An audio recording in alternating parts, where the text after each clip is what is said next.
అందరికీ ధన్యవాదాలు తెలియజేస్తా ఉన్నా. లాస్ట్ సమయం వచ్చింది కాబట్టి మీ అందరికీ తెలియపరచాల్సిన అవసరం ఉంది. నేను 2019లో రాజకీయాల్లోకి అరంగేట్రం చేశాను. 2019లో ఒక నినాదంతో వచ్చాను, గెలిస్తే న్యాయం చేస్తా, ఓడితే సహాయం చేస్తానని నినాదంతో రాజకీయాల్లోకి వచ్చాను. ఓడిపోయాను, సహాయం మాత్రం చేస్తూనే వచ్చాను. డబ్బులు ఇచ్చి మందు పోసి గెలిచినటువంటి ఎమ్మెల్యే మీ అందరికీ 5 ఏళ్ళ నుంచి ఏం చేశాడో ఒకసారి మీరు చెప్పాలి. నేను చెప్తాను చూడండి ఏమేం చేశాడు. ఆయన గ్రావెల్ తవ్వుకొని అమ్ముకున్నాడు, భూ కబ్జాలు చేశాడు.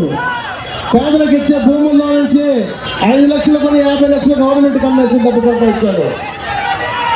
టిట్కో ఇళ్ళ గురించి రెడీ అయిపోయిన దానికి పెయింట్ల కోసం ఆపేసుకొని ప్రజలందరూ కూడా ఇబ్బంది పడతా ఉంటే నేను అడిగినందుకు నన్ను జైలుకి పంపించారు. అలాగే రుద్రకోటలో పేదవాళ్ళకి ఇచ్చిన భూముల్లో వీళ్ళు కబ్జా చేసి అడిగినందుకు నన్ను జైలుకి పంపించారు. రుద్రకోట గ్రావెల్ తవ్వుతా ఉంటే ఆపినందుకు నన్ను జైలుకి పంపించారు. ఇలాంటి దుర్మార్గాల పరిపాలన మనకు అవసరమా వెళ్తుందా? అవసరమా? కాబట్టి ఒక్కసారి మీరు ఆలోచించాలి. ఎవరు మంచి చేస్తున్నారు, ఎవరు చెవి చేస్తున్నారు. వాళ్ళు ఇచ్చే ఒక్కరోజు 1000 రూపాయలు, మన పనికి పోతే 1000 రూపాయలు వస్తాయి. అలాంటి కూలి డబ్బులు ఇచ్చి మన మీద నెత్తిన ఈయన ఇలా ఉంటే ఇంకొక ఆయన వచ్చాడు, టీడీపీ నుంచి ఒక ఆయన క్యాండిడేట్ వచ్చారు. ఆయన గురించి చెప్పడం కూడా నాకు ఇష్టం లేదు.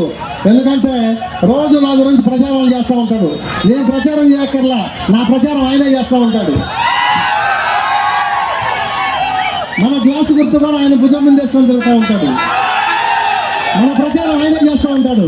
ఆయనకి ధన్యవాదాలు తెలియజేయాలి. మనం అందరూ ధన్యవాదాలు చెప్పండి గట్టిగా.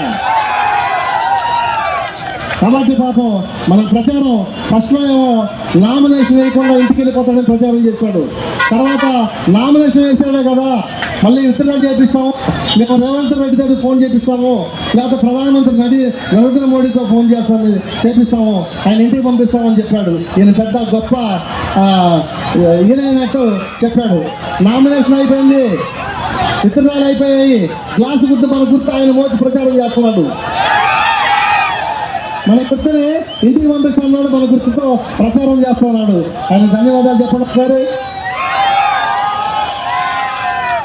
ఆయన ఆల్రెడీ ఈయన పదవి అధికారంలోకి వచ్చి ఈయన మోసాలు చేస్తే రాకుండానే ఆయన కోరియలు తవ్వి భూ కబ్జాలు చేసి ఒక ప్లాట్ 4గురికి రిజిస్ట్రేషన్ చేసి అనేకమైన అరాచకాలు చేసి ఆల్రెడీ ఉన్నాడు. కాబట్టి ఈయన నుంచి ఆయన ఎన్నుకున్నారనుకోండి, టీడీపీ పిక్స్ తోటో లేకపోతే ఇంకో పిక్స్ తోటో ఎన్నుకున్నారనుకోండి, పెనం మీద నుంచి పొయ్యిలో పడిపోయి మల మాడిపోతారు ప్రజలందరూ. బయలుదేరినప్పుడే గ్లాసు గుర్తుకే అనుకుంటా ఇంట్లో నుంచి పోవాలా. మన నెంబర్ 11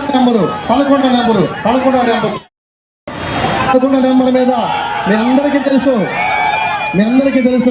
ఎందుకంటే ఎక్కడ పోయామో అక్కడే ఎత్తుకోవాలని భగవంతుడు కూడా మళ్ళీ గ్లాస్ గుర్తు ఇచ్చాడు.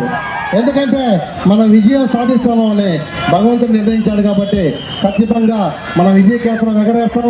మీరందరూ కూడా మీరు వార్డుల్లో బ్రహ్మాండంగా పనిచేసి మీరు 13వ తారీఖు పోలింగ్ బ్రహ్మాండంగా జరిపించాలని కోరుకుంటూ, ఇంతమంది వచ్చినందుకు మీ అందరూ కూడా పేరు పేరున ధన్యవాదాలు తెలియజేసుకుంటూ సెలవు తీసుకుంటున్నాం.